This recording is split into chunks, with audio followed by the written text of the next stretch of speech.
Hello everyone, it's me, Clayton. I just finished watching episode 8, which is the penultimate episode of What If.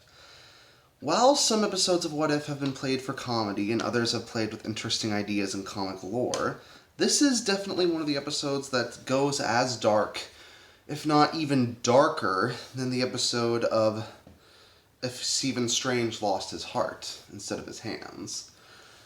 In that this episode is one that ends with everything in shambles and really sets up a multiverse finale pretty well. But let's get to the story, shall we? This story basically gives us an example of how the Marvel Universe would have gone if Ultron happened to win in the movie Avengers Age of Ultron. Ross Marquand basically plays Ultron where he happens to actually use Vision's body to his own benefit, and happens to not only use the Mind Stone, but all the Infinity Stones to essentially become a warrior spanning the multiverse and trying to bring his own version of peace to every place in that multiverse. To the point where he even gets to face Uatu the Watcher himself, who, as we know, can't interfere with reality because he swore an oath. Beforehand, the only one who was even aware of the Watcher's existence was Stephen Strange when he acquired enough power.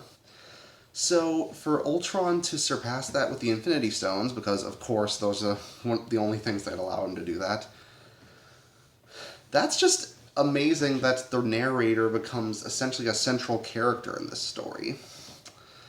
I think Uatu has worked well as a narrator in the past, but the fact that he gets directly involved here, and the fact that he ends up in an Invincible-style fight scene with Ultron really goes to show how I think Ultron is a bit underused even in his own movie.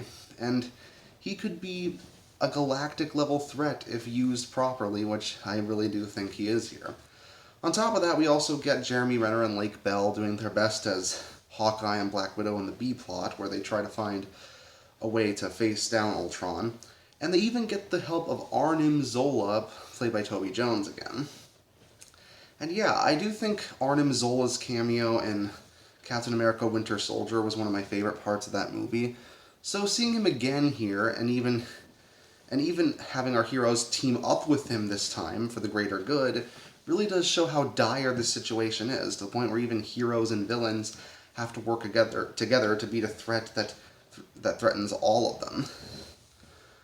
And the ending of the episode is just as dark and just as simultaneously hopeful as you'd expect, with seemingly no way to stop a villain that's essentially an amalgamation of all the best parts of Marvel villains, and the fact that Uatu the Watcher has to work alongside the man who had the best episode in this entire series up to this point. And of course, Benedict Cumberbatch is just as good here as he was in his original episode. So yeah, to me, this is possibly my favorite episode of the series thus far.